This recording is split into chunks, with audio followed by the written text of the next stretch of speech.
था कि उसने सेजून को जादुई चेरी टमाटर खाते हुए देखा।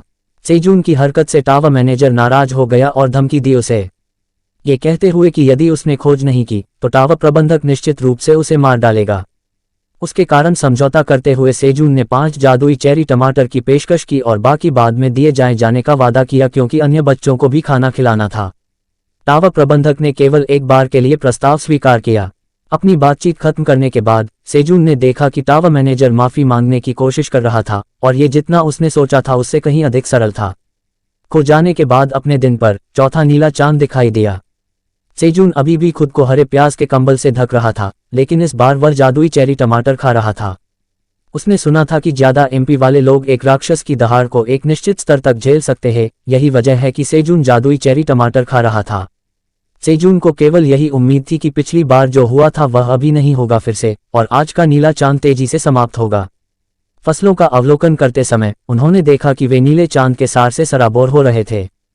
जब सेजून ने चेरी टमाटरों को नीला होते देखा, वह जादुई चेरी टमाटर की फसल काटने के लिए इंतजार नहीं कर सका। फिर उसने देखा कि नीला चांद न केवल चेरी टमाटर को इसका सार दिया, बल्कि इस बार इसमें शकरकंद की पत्तियों भी शामिल किया गया। सेजून उत्सुक था और देखना चाहता था कि क्या हो रहा है। आलू की पत्तियां की माटी खोदने के बाद सेजून यह जानकर बहुत प्रसन्न हुआ कि भूमिगत शकरकंद भी संतृप्त हो गए थे नीले चंद्रमा के सार के साथ, और नीला भी हो गया था। सेजून को कई सूचनाएं प्राप्त हुई। उसे सूचित किया कि नीले चंद्रमा की ऊर्जा से शकरकंद की फसल काटने के बाद उनके कार्य अनुभव अंक और कौशल दक्षता में वृद्धि हुई और अंततः अधिकतम हो गई कौशल बाहर। सेजून ने फसल से 50 अनुभव अंक भी प्राप्त किए। कटाई के बाद जादुई चेरी टमाटर अंदर नीले चांद के सार के साथ, सेजून को ऐसा लगा जैसे उसके पास दुनिया है उसकी दोनों भुजाओं में। उम्मीदें पूरी होते ही उनका मूड अचानक बदल गया। उसे एक अतिरिक्त खोज प्राप्त हुआ। उसमें शकरकंद और जादुई चेरी टमाटर पेश करने के लिए कहा गया था, जो कि इसमें ब्लू मून का सार शामिल था। सेजून को 2 अतिरिक्त खोज प्राप्त होने पर आश्चर्य हुआ। उसी समय उसे एहसास हुआ कि टावर मैनेजर अब गंभीर है। अगर उसने फिर भी मना कर दिया तो हो सकता है वो उसे मार डालेगा। सेजून ने अपनी आखिरी खोज पूरी की और शेष जादुई चेरी टमाटर की पेशकश की टावर मैनेजर को। टावर प्रबंधक ने प्रस्ताव स्वीकार कर लिया और खुश हुआ, लेकिन उसे होश भी आया कुछ और पूछा कि सेजून क्या कर रहा था। सेजून ने टावर मैनेजर के बारे में जो कहा था उसे वापस ले लिया, सरल बनकर उससे कहा कि वह शकरकंद बाद में देगा। टावर मैनेजर ने विचार किया थोड़ा सा, लेकिन आखिरकार उसने सेजून की बातों पर भरोसा कर लिया और उससे शकरकंद बाद में देने का वादा कर लिया। सेजून पहले तो अनिश्चित था कि उसे शकरकंद और चेरी टमाटर के साथ क्या करना चाहिए, लेकिन उसने जादुई चेरी टमाटर खा लिया और स्वाद चखने के बाद उसे खुशी महसूस हुई और टमाटर कितना ताज़ा था। ब्लू मून एसेंस के साथ जादुई चेरी टमाटर का सेवन करने के बाद सेजून ने अपना सांसद 0.05 बढ़ा दिया। सेजून खुद को ज्यादा देर तक रोक नहीं सका और उसने शकरकंद खाना बना दिया। वह निराश था कि उसके पास शकरकंद पकाने के लिए टिनफॉइल नहीं था, लेकिन फिर भी खुशी है कि उसके पास सर्व उपयोगी प्याज के पत्ते थे। सुबह हुई और खरगोश परिवार उनके घर से बाहर आया। वे उत्सुक थे कि सेजून क्या कर रहा था। जब सेजून ने पेशकश की तो वे आश्चर्यचकित रह गए। उन्हें नीले चांद की ऊर्जा से पका हुआ शकरकंद खिलाया। वे घूरते हुए लार टपका रहे थे शकरकंद पर, लेकिन खरगोशपति ने उन्हें रोक दिया और चाहता था कि सेजून भोजन करे, वहां केवल एक ही था। सेजून को सराहना महसूस हुई, लेकिन वास्तव में वह इस तथ्य को छिपा रहा था कि वह पहले ही ऐसा कर चुका था। पहले चुपचाप अकेले में खाना खाया और खरगोशपति को इसके बारे में कभी नहीं बताने की योजना बनाई। जब सेजून ने शकरकंद का एक टुकड़ा खाया तो उसने तुरंत उसे थूक दिया, क्योंकि वह बहुत ज्यादा था गर्म। गिरे हुए टुकड़े जमीन पर गिर गए और उन्हें तुरंत खरगोश के बच्चों ने ले लिया। शकरकंद के तीखेपन के कारण वे इसे मुंह में डालने के बाद उगल भी देते हैं। सेजून की टावर में खो जाने की डायरी में लिखा है कि उसने तीखा गर्म खाना खाया। सेजून ने इसकी घोषणा की आगे चलकर वे शकरकंद के अंकुर लगाना शुरू करेंगे। उन्होंने विशेष रूप से आह्वान किया। खरगोश के बच्चों को कुछ समय के लिए अंकुरित अनाज खाने से रोक दिया गया। खरगोश के बच्चे थे निराशा में, क्योंकि शकरकंद के अंकुर उनका पसंदीदा नाश्ता थे। सेजून ने खरगोश के बच्चों को बताया शिकायत करने का कोई मतलब नहीं था। उसने सोचा कि अब कोई अंकुर नहीं बचेगा, वे सारा दिन खाते रहे थे। सेजून ने खरगोशों के बच्चों से कहा कि उन्हें अधिक स्वादिष्ट खाना मिलेगा रात के खाने के लिए आलू। लेकिन अगर उन्होंने रात के खाने से पहले सेजून को शकरकंद के अंकुर उगाने में मदद की, वह उन्हें कुछ विशेष नाश्ता देगा। सेजून ने क्षेत्र का विस्तार करने का निर्णय लिया ताकि वह पौधे लगा सके अधिक मीठे आलू के अंकुर। विशेष प्राप्त करने के विचार से खरगोश के बच्चे लार टपका रहे थे। नाश्ता किया और शकरकंद के अंकुर बोने में तुरंत मदद की। सेजून ने निर्देश दिया। पत्नी खरगोश को एक हरा प्याज छोड़ने को कहा ताकि वह हरे प्याज का फूल खिलकर बीज प्राप्त कर सके। हरे प्याज को देखकर सेजून ने सोचा कि उसे पहले बीज बोने की जरूरत है ताकि उनका विकास हो सके। खरगोश के बच्चे शकरकंद बोने में बहुत मेहनत से मदद कर रहे थे। अंकुरित हो गए जबकि खरगोश पति ने रोपे गए अंकुरों को पानी दिया। एक खरगोश का बच्चा ने शकरकंद के अंकुर को चुपचाप काटने की कोशिश की लेकिन पकड़ लिया गया। खरगोश पति से उसे तुरंत डांट पड़ी, सिर पर जोरदार प्रहार के साथ। जब सेजून जादुई चेरी टमाटरों की कटाई कर रहा था, उन्हें कई सूचनाएं प्राप्त हुई जिसमें उन्हें बताया गया कि उनकी कौशल, दक्षता और नौकरी का अनुभव अंक थोड़े बढ़ गए थे। उन्होंने 10 अनुभव अंक भी प्राप्त किए और बराबरी कर ली।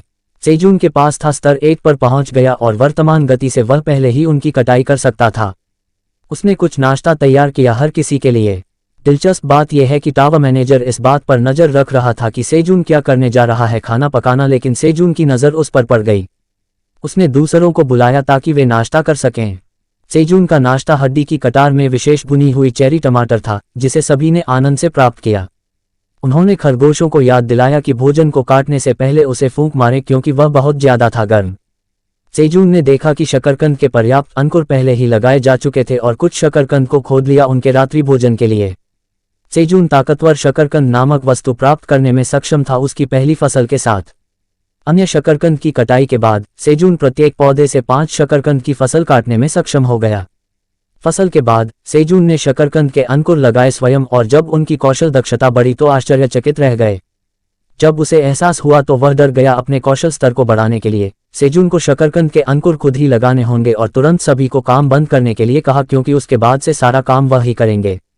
टावर के अंदर टावर प्रबंधक सेजून द्वारा बनाए गए चेरी टमाटर के सीखों की नकल करने की कोशिश कर रहा था, लेकिन उसे निराशा हाथ लगी क्योंकि वह उस स्वाद को दोहरा नहीं सका। टावर प्रबंधक सक्षम था टमाटर के अंदर कम से कम मीठा स्वाद प्राप्त करने के लिए, लेकिन कुछ ही समय बाद टावर मैनेजर उत्सुक हो गया इस बात को लेकर कि सेजून इस समय क्या कर रहा है।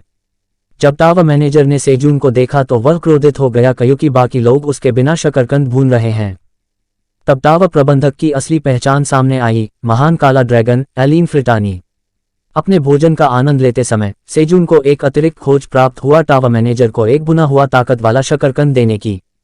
खोज पढ़ने के बाद सेजून ने शुरू में इसे स्थगित कर दिया, लेकिन टावर मैनेजर शकरकंद के लिए बहुत उत्सुक था और सेजून को धमकी दी। सेजून ने टावर मैनेजर को समझाया कि केवल एक ही बचा है, लेकिन अगर उसे शकरकंद देना हो तो उसने पूछा कि टावर मैनेजर उसे क्या दे सकता है। टावर मैनेजर ने प्रस्तावित खोज को संशोधित किया और सेजून को नौकरी से संबंधित कौशल से पुरस्कृत किया यदि वह इसे स्वीकार कर ले। सेजून पहले तो झिझके, लेकिन अंततः शेष की पेशकश की बुना हुआ शकरकंद। खोज पूरी करने के बाद सेजून ने बीज भंडार कौशल हासिल कर लिया। जब कौशल सक्रिय हो जाता है तो हर 30 दिनों में एक बार बीज की दुकान पर एक उत्पाद खरीदा जा सकता है। सेजून अपने नए कौशल से बहुत खुश था और अब उसने उसका खेत में बोने के लिए एक अलग बीज खरीदने की योजना बनाई। जब उन्होंने बीज भंडार कौशल को सक्रिय किया तो पहले तो इसका उल्लेख होने पर वे भ्रमित हो गए। बीज भंडार में उनका कोई पिछला लेन देन नहीं था। सेजून इस बात को लेकर उत्सुक था कि वह बीज कैसे खरीद सकता है। चूंकि उसके पास कोई पैसा नहीं था, सेजून ने सोचा कि क्या वह कुछ सामान का आदान प्रदान कर सकता है। फिर उन्हें एक सूचना मिली जिसमें उन्हें बीज भंडार का पहला नौसिखिया स्तर का ग्राहक बनने के लिए बधाई दी गई थी। इसके बाद सेजून को अपने बीज बैंक खाते में जमा करने के लिए एक टावर सिक्का प्रदान किया गया। बीज भंडार को उनकी उदारता के लिए धन्यवाद देने के बाद सेजून इस बात को लेकर उत्सुक था कि वह बीज भंडार से क्या खरीद सकता है। उसे सूचित किया गया कि उसका वर्तमान स्तर वह होगा। उसे दिन में 3 यादृच्छिक बीज बेचे जाने की पेशकश की गई और वह केवल एक ही बीज खरीद सकता है। सेजून ने इस बात पर गहन विचार किया कि उसे कौन सा बीज चुनना चाहिए। चूंकि वह किमची नहीं बना सकता, लाल मिर्च और पत्ता गोभी विकल्प से बाहर हो गए। गाजर के बीज उसके लिए शेष विकल्प है। गाजर शब्द से ही खरगोश परिवार और अधिक उत्साहित हो गया। आखिरकार सेजून को खरगोश पति ने चेहरे पर लात मारी क्योंकि वह खरगोश परिवार को बहुत अधिक चिढ़ा रहा था। गाजर के बीज खरीदने के बाद सेजून को सीड स्टोर माइलेज भी मिला, जिसका उपयोग किया जा सकता था उसका स्तर ऊपर उठाने में मदद करने के लिए। बीज प्राप्त करने पर सेजून ने व्यंग्यपूर्वक कहा कि जैब बीज से भी अधिक महंगा लग रहा था। उनकी गतिविधियों को देखकर टावर मैनेजर सेजून की खरीद के साथ संतुष्ट हो गया, जिससे सेजून को टावर मैनेजर पर और अधिक संदेह हो गया। हर कोई प्राप्त हुए नए बीज को बोने के लिए बहुत उत्साहित हैं। कुछ ही दूरी पर एक नया राक्षस पौधे में छिपा हुआ था। टावर में खो जाने की सेजून की डायरी में उसे गाजर के नए बीज मिले थे। बीज की दुकान पर पहला व्यापार। गाजर के बीज प्राप्त करने और उन्हें रोपने के बाद सेजून ने ध्यान दिया कि खरगोश जोड़ा खुश हो गया है। हालांकि बीज अभी तक अंकुरित नहीं हुए थे, फिर भी वह उत्सुक था, मगर खरगोश दंपत्ति को सचमुच गाजर बहुत पसंद थी। सेजून पहले एक झपकी लेने की योजना बना रहा है, फूलों का परागण करना और दोपहर में प्याज काटना। वह नींद से जाग गया था क्योंकि एक कीड़ा उसे नींद में परेशान करता रहता था। मधुमक्खियों को पहली बार देखकर सेजून को अच्छा लगा क्योंकि यह बहुत प्यारा था।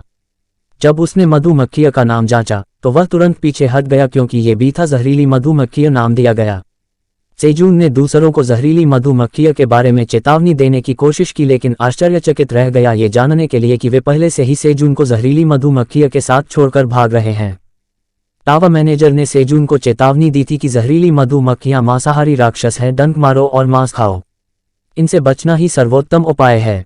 सेजून को अब और अधिक डर लगने लगा ये जान के कि मधुमक्खियां मांस खाती हैं। उसने गुहार लगाई कि वह स्वादिष्ट नहीं है और उसे छोड़ दिया जाए। के तौर पर कार्रवाई के अंतिम चरण में सेजून ने कुछ भी पकड़ा और उससे जहरीली मधुमक्खी को देने की कोशिश की। जहर मधुमक्खी इस उलझन में थी कि सेजून उसे फूल क्यों दे रहा है, लेकिन करीब से देखने पर पता चलता है कि शहद की मधुमक्खी को फूल के अंदर जो है वह पसंद आता है। अपनी आंखें खोलकर सेजून ने आखिरकार देखा कि मधुमक्खी क्या कर रही थी। इसके बाद उन्होंने टावर मैनेजर से जानकारी मांगी। उन्होंने मधुमक्खी के मांसाहारी होने की बात साझा की, लेकिन अब वह फूल खा रही है। अचानक सेजून मुझे एक विचार आया और उसने जहरीली मधुमक्खी से पूछा कि क्या वह अभी भी भूखी है। ये दूसरे फूल खा सकता है, साथ ही उसके दिल की संतुष्टि के लिए। इस प्रस्ताव से जहरीली मधुमक्खी बहुत खुश हुई। खतरनाक ढंग से हंसते हुए सेजून की योजना थी कि जहर वाली मधुमक्खी से ये काम करवाया जाए ताकि उसे इसकी जरूरत न पड़े अब चेरी टमाटरों को परागित करें। बताया जा रहा है कि खरगोश परिवार एक चट्टान के पीछे छिपा हुआ था। सेजून ने कहा कि वह गुस्सा हो गया था क्योंकि उसे खरगोश परिवार ने छोड़ दिया था। अन्य फूल खाने के बाद जहरीली मधुमक्खी वापस आ गई, जिससे सेजून और अधिक सतर्क हो गया। जहरीली मधुमक्खी सेजून पर उतरी शर्ट और सोने लगा। सेजून घबरा गया था, लेकिन फिर भी उसकी सराहना की कि जहर मधुमक्खी कितनी प्यारी थी, लेकिन उत्सुकता थी कि क्या ये उसे चुभेगा नहीं। टावर में खो जाने की सेजून की डायरी। परिवार में एक नया सदस्य जुड़ गया है। खोए हुए आज 120वां दिन है। सेजून और अन्य लोग अभी भी अपने खेत की देखभाल में व्यस्त हैं। सेजून नाराज हो गया जब वह काम कर रहा था तो खरगोश के बच्चे खेत के पास खेलते रहे। यद्यपि सेजून उन पर क्रोधित था, वह अब भी खुश था कि खरगोश के बच्चे अभी भी खेलकूद में अच्छा समय बिता रहे थे। जहर मधुमक्खी सेजून के कंधे पर आ गिरी क्योंकि उसने सब पौधों के अमृत चूस लिया था। जहरीली मधुमक्खी को गुफा में आए कई सप्ताह हो गए थे। वह सुबह काम पर आती है, अमृत चूसती है और शाम को गुफा के बाहर जंगल में लौट जाती है। सेजून अनिश्चित था कि क्या जहरीली मधुमक्खी अपने समूह में वापस जा रही है, लेकिन कुछ समय के बाद वह मधु उगलने लगी थी। ताजे भुने हुए हरे प्याज को शहद के साथ मिलाकर ये तुरंत हर किसी का पसंदीदा बन गया। सेजून पहले तो घबरा गया क्योंकि उसने सोचा था मधुमक्खी का जहर जहरीला था, लेकिन उसके शहद के लिए धन्यवाद। सेजून तेजी से क्षेत्र का विस्तार करने में सक्षम था। कुछ ही महीनों में सेजून इतना शहद खाने में सक्षम हो जाएगा कि उसे अब भालुओं से ईर्ष्या नहीं होगी। उसके पीछे छिपकर टावर मैनेजर बैठा है जो खुश महसूस कर रहा है उसके लिए। जिस चट्टान पर वह दिन गिन रहा था उसे देखते हुए उसने देखा कि जल्द ही नीला चांद आ रहा था। इससे सेजून चिंतित हो गई और उसे ये भी उम्मीद थी कि इस बार भी वह सुरक्षित निकल जाएगा। खो जाने के दिन सेजून ने अपनी सभी आवश्यक जरूरतों का सामान तैयार और स्टॉक कर लिया था ब्लू मून के लिए। उसने ये भी देखा कि विष मधुमक्खी अब गुफा में नहीं आती अब और मान लिया कि वह भी ब्लू मून के लिए तैयारी कर रही है। सेजून ने देखा कि सफेद खरगोश परिवार आज अधिक चिंतित लग रहा था। चूंकि यह नीले चांद का लगभग समय था, सेजून ने सफेद खरगोशों को घर जाने के लिए बुलाया, लेकिन जब वे एक दूसरे से गले मिले तो भ्रमित हो गए। दोनों पति पत्नी खरगोश तुरंत भाग गए और खरगोश के बच्चों से अलविदा कहा। इससे सेजून बहुत भ्रमित हो गया और खरगोश के बच्चों की सुरक्षा के लिए चिंतित हो गया। लेकिन जब नीला चांद आया तो सेजून किसी तरह डर गया। जब वह मुड़ा तो खरगोश के बच्चों के नुकीले दांतों वाले डरावने राक्षस बने लगे। खरगोशों के बच्चों के साथ जो हो रहा था उससे सेजून डर गया था। उनके चेहरे पर नुकीले दांत और डरावनी आंखें झलक रही थीं। लेकिन कुछ क्षण बाद उन्होंने एक चमकदार रोशनी उत्सर्जित की जिसने उन्हें रोएदार वयस्क खरगोशों में बदल दिया। सेजून को आश्चर्य हुआ अचानक परिवर्तन, लेकिन फिर भी खुश हूं कि खरगोश के बच्चे वयस्क हो गए हैं। सेजून उत्सुक था क्योंकि वयस्क खरगोशों में से एक का रंग बाकियों से अलग था। बाकी सब उनके माता पिता जैसे ही लग रहे थे, लेकिन एक खरगोश काला हो गया। खरगोशों के जन्म के बाद से ये 5वां नीला चांद था। सेजून ने सोचा कि उनका परिवर्तन एक आने वाले वयस्क समारोह की तरह था और खरगोशों का सहमत होना ऐसा लग रहा था। सेजून ने दुखी होकर खरगोशों से कहा कि उनके साथ कुछ गलत परिवर्तन हुआ है। सजा के रूप में सेजून ने खेल खेल में प्रत्येक खरगोश को पकड़ लिया और उन्हें चुंबन दिया। कब नीला चांद बीत चुका था और एक नया दिन गुफा में आया। पति और पत्नी खरगोश उनके घर के बाहर आए और उनके बच्चे वयस्क हो चुके बच्चों का खुशी खुशी स्वागत किया। सेजून ने एक विशेष तैयारी के बारे में सोचा, वयस्क खरगोशों के लिए दावत, लेकिन आश्चर्य तब हुआ जब उनमें से एक ने फावड़ा बुलाया। प्रत्येक खरगोश एक अलग उपकरण, एक गाड़ी, दरांती और पानी का डिब्बा बुलाया। सेजून ने अनुमान लगाया कि जब एक किसान खरगोश वयस्क हो जाने पर उन्हें अपना स्वयं का उपकरण मिल जाता है। उसने देखा कि काले खरगोश ने किसी उपकरण को नहीं बुलाया था अभी तक, इसलिए उसने खरगोश से इसके बारे में पूछा। काले खरगोश ने गर्व से देखते हुए एक हथौड़ा बुलाया। सेजून उत्सुक था क्योंकि हथौड़ा कोई खेती का उपकरण नहीं है। जब उसने काले खरगोश की जांच की नाम जानने के बाद उसे पता चला कि यह कोई किसान खरगोश नहीं बल्कि एक योद्धा खरगोश था। दिन सामान्य हो गया, लेकिन इस बार कटाई और रोपाई में अधिक मदद मिली। वे फसल काटने और स्थानांतरित करने में सक्षम थे, अधिक जादुई चेरी टमाटर गाड़ी के कारण। सेजून खुश था कि अब अपने माता पिता के साथ सफेद खरगोश थे खेत पर काम करना। उसे याद आया कि वे कैसे खेत में इधर उधर दौड़ते थे, लेकिन फिर उसे आश्चर्य हुआ कि वास्तव में काले खरगोश का उद्देश्य क्या था, क्योंकि वह बेरोजगार लग रहा था। सेजून ने सोचा कि काला खरगोश अपने हथौड़े से क्या कर सकता है। चूंकि यह एक योद्धा है, इसका काम लड़ना होगा, लेकिन गुफा के अंदर कोई लड़ाई नहीं। काले खरगोश को एक विचार आया और उसने एक तालाब की ओर इशारा किया। सेजून को एहसास हुआ कि काला खरगोश मछली का शिकार कर सकता है। शिकार एक तरह की लड़ाई है और इस बार काला खरगोश मददगार हो सकता है। सेजून ने योजना बनाई कि वह मशाल से मछलियों को फुसलाएगा और काला खरगोश उन्हें पकड़ लेगा, जिसे काला खरगोश मान गया। सेजून तालाब के पास गया और आकर्षित करने के लिए मशाल को मछलियों के चारों ओर घुमाया। फिर उसने काले खरगोश को मछली पकड़ने का इशारा किया, लेकिन जब काला खरगोश अपने हथौड़े का प्रयोग किया, उसका प्रहार इतना तीव्र था कि उसने मछली को नष्ट कर दिया। सेजून इससे आश्चर्यचकित था, काले खरगोश की शक्ति से, लेकिन मछली का जो हाल हुआ इस बात से दुखी हुआ। खरगोश परिवार दुखी था क्योंकि भोजन अब मछली जैसा नहीं दिखता था। सेजून ने काले खरगोश को खुश करने की कोशिश की और कहा, अभ्यास से बेहतर हो जाएगा। उन्होंने सभी से दुखी न होने और भोजन का आनंद लेने को कहा। ऐसे ही खरगोश को अपनी भूमिकाओं की आदत पड़ने लगी। 125 दिनों के बाद बीज भंडार फिर से खुल गया। सेजून खुश और उत्साहित था कि आगे कौन सा बीज खरीदना है, लेकिन वह ये देखकर आश्चर्यचकित रह गया, सूचीबद्ध बीजों की कीमतें पहले से भिन्न थीं। सेजून के पास थोड़ी मात्रा में टावा सिक्के थे। अपने वर्तमान शेष के साथ वह केवल मोमी मकई के बीज खरीदने में सक्षम था। उसे इसकी चिंता थी, यदि कीमतें बढ़ती रहीं तो वह अगली बार कुछ भी नहीं खरीद पाएगा। इसके अतिरिक्त सेजून के पास गुफा के अंदर अधिक पैसे कमाने का कोई रास्ता नहीं था। पहली विधि थी एक मंजिल साफ करने के बाद पुरस्कार प्राप्त करना। हालांकि राशि अधिक थी, प्रत्येक मंजिल पर पुरस्कार केवल एक बार दिया गया था, इसलिए शिकारियों द्वारा कमाया गया वास्तविक मुनाफा उतना बड़ा नहीं था। दूसरा तरीका था शिकार करना और राक्षस के शरीर को भटकते व्यापारी या पहली मंजिल पर स्टो को बेचना। ये शिकारियों के लिए आय का सबसे अच्छा स्रोत था क्योंकि इससे लगातार मुनाफा हो सकता था। तीसरी विधि खोज पूरी करना और पुरस्कार प्राप्त करना था। सेजून ने इसके बारे में सोचा, लेकिन चूंकि खोज के पुरस्कार व्यापक रूप से भिन्न थे, इसलिए उन तीन विकल्पों में से निर्णय लेना कठिन था। सेजून के लिए मंजिल साफ करना असंभव था, वह गुफा से बाहर भी नहीं निकल सका। दूसरा विकल्प टावर प्रबंधक द्वारा दी गई डकैती स्तर की खोज थी। सेजून ने टावर प्रबंधक से पूछा कि क्या खोज पूरी करने पर उसे पुरस्कार के रूप में टावर सिक्के मिल सकते हैं। टावर मैनेजर ने कहा कि उसे नहीं पता कि सेजून का क्या मतलब है, लेकिन वह उसे सिक्के बाद में देगी जब वह बड़ा हो जाएगा। सेजून को आश्चर्य हुआ कि टावर प्रबंधक को टावर सिक्कों के बारे में पता नहीं था। फिर उसने पूछा कि उसे बड़े होने के लिए और कितने साल चाहिए, और यह जानकर हैरान रह गया कि उसके पास बड़ा होने का समय है कम से कम 300 वर्ष पुराना होना। सेजून गुस्से में था और उसने टावर मैनेजर को समझाने की कोशिश की कि वह टावर सिक्कों का उपयोग नहीं कर पाएगा। इसके बजाय उसने उन्हें रिकॉर्ड करने और भविष्य की पीढ़ियां आगे बढ़ाने की योजना बनाई, इसलिए अंततः उनके पोते पोतियां उन्हें प्राप्त करेगी। लेकिन वह एक में भी नहीं था ऐसी स्थिति जहां उसके वंशज हो सकते थे। सेजून ने खुद को शांत करने की कोशिश की क्योंकि वह जानता था कि वह ऐसा करेगा अगर वह क्रोधित हो गया तो हार जाएगा। उसने इस बात पर ध्यान केंद्रित किया कि फिलहाल जीवित रहने के लिए वह क्या कर सकता है। उन्होंने ऐसा तर्क दिया, मक्का अभी भी एक अच्छा विकल्प था क्योंकि वह इसे विभिन्न तरीकों से पका सकता था और इससे आटा बना सकता था। अंत में उसने 200 मोमी मकई के बीज खरीदे। बीज प्राप्त करने के बाद वे सभी उत्साहित थे, चलो अब काम करो और उन्हें रोपो। लेकिन चूंकि उन्होंने अभी तक खाना नहीं खाया था, इसलिए उन्होंने पहले खाने और फिर काम शुरू करने की योजना बनाई।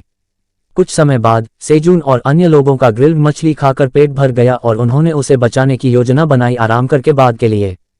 सेजून ने जहरीली मधुमक्खी का स्वागत किया और उसे बताया कि वह गुफा में हाल ही में समय बहुत खर्च कर रही है। उन्होंने पूछा कि क्या ये ठीक रहेगा अगर ये घर नहीं लौटे। सेजून, अगर जहर वाली मधुमक्खी घर वापस नहीं लौटी तो यही छोटा घर होगा तो भी खुश रहेंगे और खुशी खुशी इसे अपने में स्वीकार कर लेंगे। मधुमक्खी को गुफा के ऊपर हलचल महसूस हुई, जिससे सेजून को लगा कि यह खतरनाक राक्षस हो सकता है। रहस्यमय प्राणी ने अपना परिचय एक नारंगी बिल्ली के रूप में दिया और सेजून को इसका आश्वासन दिया ये कोई बेशर्म बिल्ली नहीं थी जो उनका खाना चुरा ले। थियो नाम की बिल्ली असल में घुमंती व्यापारी थी। टावा में खो जाने की सेजून की डायरी। उसकी मुलाकात थियो नाम की एक भटकती हुई व्यापारी बिल्ली से हुई। सेजून को यह जानकर आश्चर्य हुआ कि एक भटकता हुआ व्यापारी उसकी तलाश कर रहा था। अफवाह यह है कि कभी कभी जब लोग टावा पर जाते हैं तो उन्हें एक भटकता हुआ व्यापारी मिलता है, लेकिन सेजून को एक भटकती व्यापारी बिल्ली से मिलने की उम्मीद नहीं थी। जब सेजून ने बिल्ली की चमकदार आंखें देखीं, गोल मटोल और मुलायम गाल और जेली पंजे, सेजून को तुरंत प्यार हो गया क्योंकि सेजून को बिल्लियां बहुत पसंद हैं। सेजून व्यापारी से उसकी पहचान की पुष्टि की और पूछा कि व्यापारी बिल्ली उसे क्यों ढूंढ रही थी। थियो ने एक नए नौसिखिए को बीज भंडार में लेन देन करते हुए सुना। थियो सेजून का स्वागत करने के लिए गुफा में आया और उसके साथ कुछ सौदे करें। जैसे ही वह वे वस्तुएं दिखाने वाला था जो वह सेजून को देना चाहता था, थियो का पेट फूल गया। उसने सेजून से माफी मांगी और बताया कि उसने अभी तक कुछ नहीं खाया है और अंततः सेजून के सामने एक शर्मनाक छवि प्रदर्शित हुई। फिर उसने थियो को भुनी हुई मछली दी क्योंकि वह भूखा था। थियो को प्रलोभन दिया गया और पहले तो उसने इस प्रस्ताव को अस्वीकार कर दिया, लेकिन सेजून ने थियो से थोड़ा सा भुनी हुई मछली लेने के लिए जोर दिया, यहाँ तक कि उसके स्वाद और गंध का भी वर्णन किया। थियो अब और अधिक विरोध नहीं कर सका, भुनी हुई मछली पहले से ही उसके चेहरे के पास थी। कुछ क्षणों के बाद थियो पहले से ही जमीन पर पड़ा हुआ था चूंकि उसका पेट पहले ही भर चुका था। सेजून को थियो पर आश्चर्य हुआ क्योंकि वह 5 भुने हुए मछली खाने में सक्षम था और महसूस किया कि थियो वास्तव में इतना भूखा था। थियो और सेजून दोनों एक दूसरे के प्रति आभारी थे, भोजन के लिए और एक दूसरे से मिलने के लिए।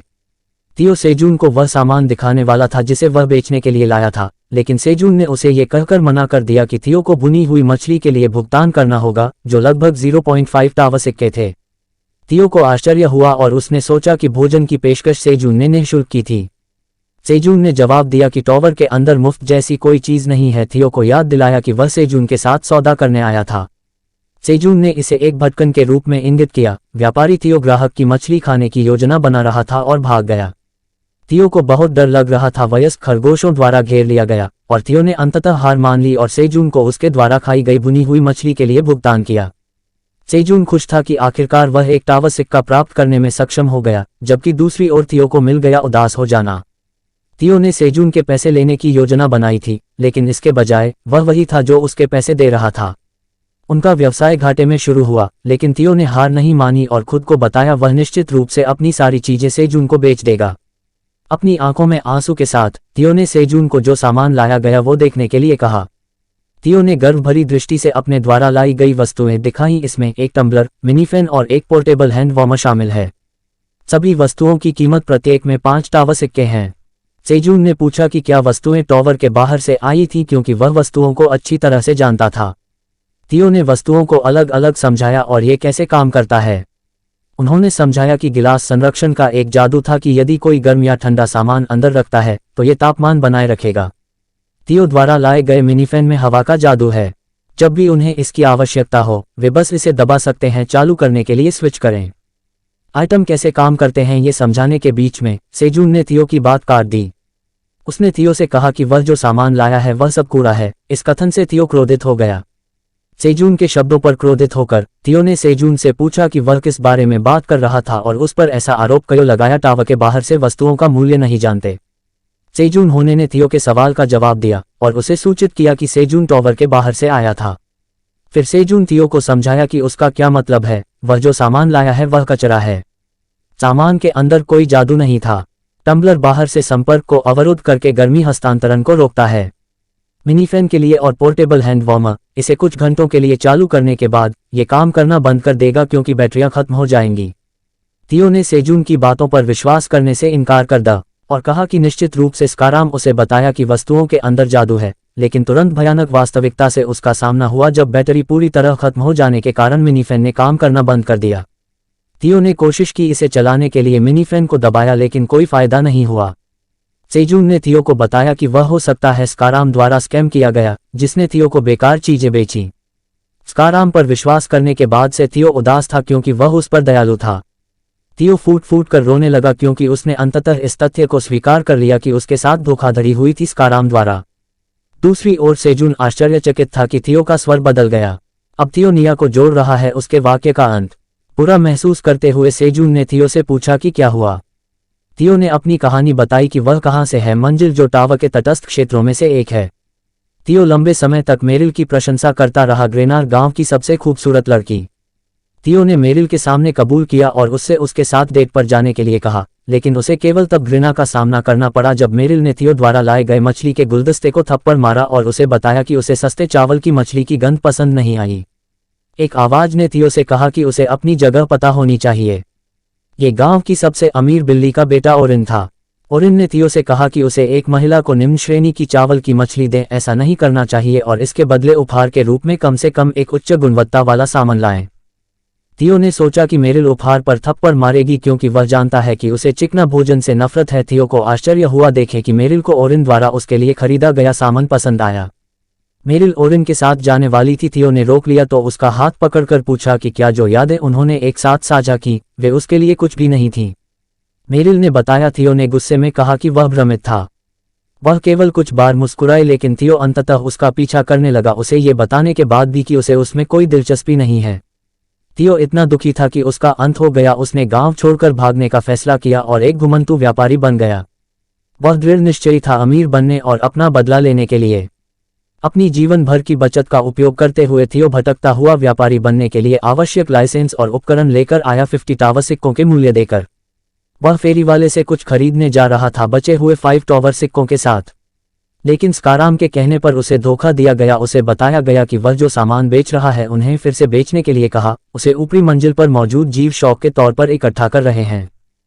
जब थियो अंततः सौदा लेने के लिए सहमत हो गया तो स्काराम ने उसे बोनस के रूप में एक नक्शा दिया द्वारा उन्हें सूचित किया गया। स्काराम को बताया कि मानचित्र में बीज भंडार के नए उपयोगकर्ता का स्थान है और वह बहुत अच्छा काम कर सकता है। यदि नया सदस्य भाग्यशाली रहा तो उसे लाभ मिलेगा।